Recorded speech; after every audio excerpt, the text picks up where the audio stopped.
Привет, друзья! Если демократию использовать как инструмент для разрушения самой себя, последствия могут быть ужасающими. И именно это мы сейчас наблюдаем в Германии с ростом поддержки альтернативы для Германии и растущим недоверием к политике старых элит, к которым, кстати, относится и Фридрих Мерц. В свежем опросе Института Форса партия «Альтернатива для Германии» достигла нового рекордного показателя, тем самым впервые опередив союз ХДС-ХСС. Председатель левой партии Ян ван Акен прокомментировал причины этого поворота. По его мнению, часть вины за рост популярности крайне правой альтернативы для Германии лежит именно на Христианско-демократическом союзе. Он резко высказался в адрес партии Мерца, цитата: «Это такая лживая партия, и я думаю, что повышение рейтингов альтернативы для Германии напрямую связано с действиями ХДС», заявил ван Акен, действующий депутат Бундестага. Согласно актуальному рейтингу партий, впервые с начала наблюдения альтернатива для Германии обогнала ХДС-ХСС, набрав 26% голосов, в то время как Союз отстает всего лишь на 1% и набирает 25%. Разные социологические опросы последних недель фиксируют почти идентичные результаты, где обе партии идут вровень. Ван Акен также напомнил о действиях старого состава Бундестага, в частности, об изменении основного закона для увеличения военных расходов и принятия решений по специальному инфраструктурному фонду. Все это было реализовано еще до формирования нового парламента.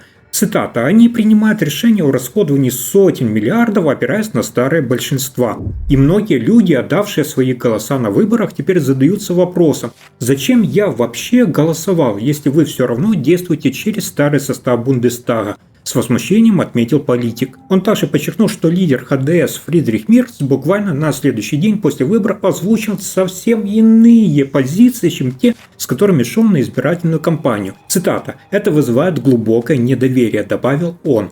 Особенно резко Ян ван Акен высказался в ответ на инициативу вице-председателя ХДС Йенса Шпана, который в интервью газете Bild предложил относиться к альтернативе для Германии как к обычной оппозиционной партии, включая ее парламентские процессы, процедуры и комитеты наравне с другими.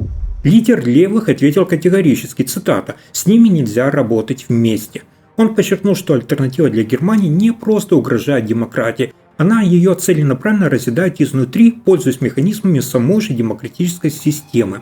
Цитата: «Поэтому я выступаю за полный запрет альтернативы для Германии, и, будучи депутатом Бундестага, я никогда не проголосую за какого-либо представителя альтернативы для Германии на любую должность. Это невозможно. Они хотят разрушить демократию», заявил ван Акен.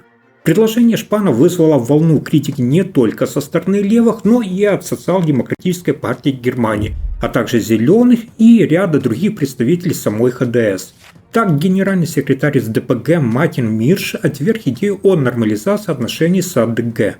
Цитата: «Эта фраза Йенса Шпана о том, что должно возникнуть некое чувство нормальности, глубоко ошибочна и очень-очень опасна», подчеркнул он. По его словам, альтернатива для Германии в значительной степени ставит под сомнение Конституцию и в ряде случаев уже официально признана крайне правой партией. Поэтому, добавил Мирш, все сторонники демократии в Германии должны быть максимально бдительны. Цитата: «В такой ситуации не может быть никакой нормальности». Генеральный секретарь СДПГ Кевин Кюнерт впервые откровенно рассказал о причинах своего ухода с поста.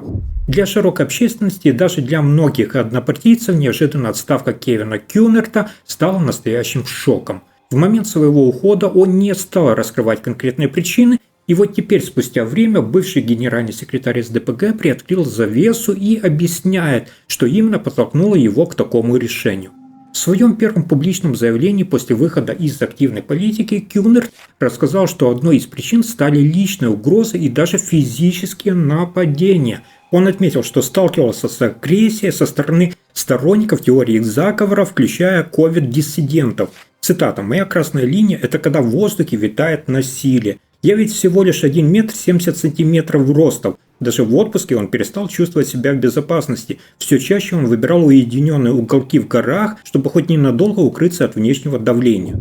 По словам Кюнерта, даже в Швабском Альбе его узнавали почти в каждом трактире, а в каждом втором кто-нибудь его оскорблял. Цитата: «В какой-то момент я понял, если я хочу, чтобы меня оставили в покое, мне нужно туда, где вообще нет людей», говорит он. Он также признался, что утратил веру в возможность противостоять ненависти, особенно той, что распространяется в социальных сетях. Цитата. «Может, в какой-то момент это стало патологическим? В конце концов, у меня появилось чувство полной тщетности», отметил Кюнерт. Он подчеркивает, что не было никакого поворотного момента, ни медицинского диагноза, который бы вынудил его уйти.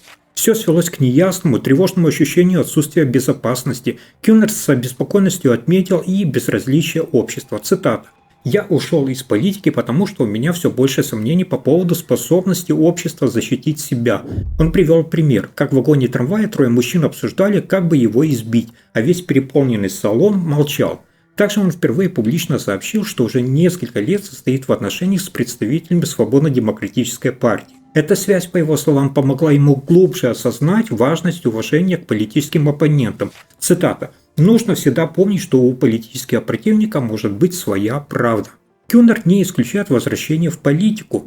Цитата. «Я не ушел, потому что считаю все глупостью или лишним», подчеркивает он, но при этом добавил, что точно не хочет устраивать из себя второго Габриэля, с намеком на экс-главу социал-демократической партии Зигмунда Габриэля, который продолжал активно комментировать политические события даже после своего ухода. Цитата. «Остальное со временем станет ясно», подытожил Кюнерт. Союз Сары Вагенник не собирается мириться с итогами выборов и идет с официальным возвращением результатов в предпоследнюю инстанцию. Примерно 9,5 тысяч голосов не хватило новому политическому объединению для прохождения в Бундестаг. И теперь это на волоске висевшее поражение вызывает все больше сомнений. В Союзе Сары Вагенник считают, что такой результат требует пересмотра и намеренность подать заявку на пересчет голосов. Что особенно важно, это может серьезно пошатнуть только сформированную коалицию правительства. Согласно последним сообщениям, Союз Сары Вагенник подаст свой официальный протест против итога выборов в специальный парламентский комитет, рассматривающий подобное обращение. По плану сопредседательница партии Амира Мохаммед Али должна была передать документы уже сегодня в 11 часов утра. Это был крайний срок подачи возражений по результатам голосования, прошедшего 23 февраля. Партия тогда не добрала совсем немного, результат в 4,981% оказался чуть ниже 5% порога, необходимого для прохождения в парламент. Не хватило, как я сказал, буквально 9,5 тысяч голосов. Именно по этой причине в Союзе Сары Вагенник требуют пересчета. Ранее поданы срочные иски в Федеральный конституционный суд и в административный суд земли Гессен не принес успеха. Поэтому теперь партия переходит к следующему шагу, оформляет официальное возвращение в Бундестаг. По закону о проверке выборов любой избиратель в течение 2 месяцев после федеральных выборов может подать письменное возражение. С момента голосования 23 февраля уже поступило более 800 таких заявлений. Все они будут рассматриваться комитетом Бундестага, а финальное решение примет сам парламент. Только если он отклонит возражение, можно будет подать жалобу в Федеральный конституционный суд. Напомню, что ХДС, КСС и Социал-демократическая партия Германии достигли парламентского большинства и недавно представили свой коалиционный договор. Однако, если бы Союзу Сары Вагенник удалось пройти в Бундестаг, ситуация могла бы сильно измениться. Для формирования большинства ХДС, КСС и СДПГ, возможно, понадобился бы еще один коалиционный партнер. А теперь давайте обсудим, как вам такой поворот, где бывшие канцлерские партии уступают позиции партии «Альтернатива для Германии», и что вы думаете, сможет ли Сара Вагенник добиться пересчета голосов. Подпишитесь и спасибо за просмотр.